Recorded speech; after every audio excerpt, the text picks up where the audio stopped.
ചരിത്രം ചില ശബ്ദങ്ങളെ ഒരിക്കലും മൗനത്തിലാക്കുന്നില്ല.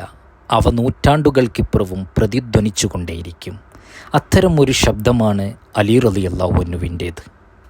ഇസ്ലാമിക ഖിലാഫത്തിൻ്റെ അധികാരമേറ്റ് അലി ഇബ്നു അബീ ത്വാലിബ് അറേബ്യയുടെ മണൽക്കൂനകളെ സാക്ഷിയാക്കി തൻ്റെ ജനതയോട് പറഞ്ഞ വാക്കുകൾ കാലത്തിനുമീതെ ഇന്നും ഒരു ചോദ്യചിഹ്നമായി നിലകൊള്ളുന്നു.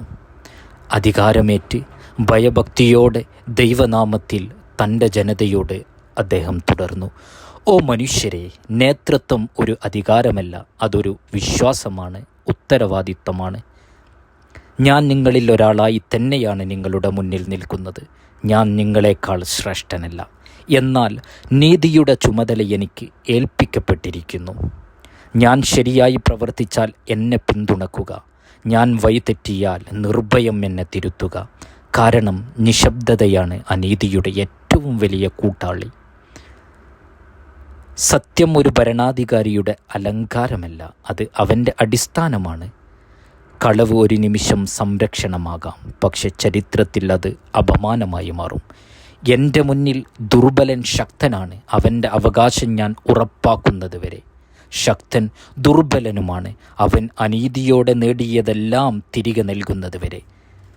നേതൃത്വം എന്നത് ഭയപ്പെടുത്തലല്ല, നീതിയിലൂടെ വിശ്വാസം നേടലാണ്.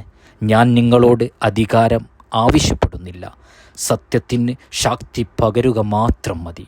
നീതിയാണ് ഭരണത്തിൻ്റെ അടിസ്ഥാനം, കരുണയാണ് അതിൻ്റെ ആത്മാവ്.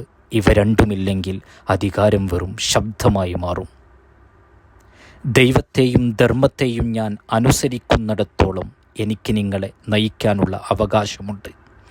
ഞാൻ അവയെ ഉപേക്ഷിച്ചാൽ എന്നെ അനുസരിക്കേണ്ട ബാധ്യത നിങ്ങൾക്കില്ല.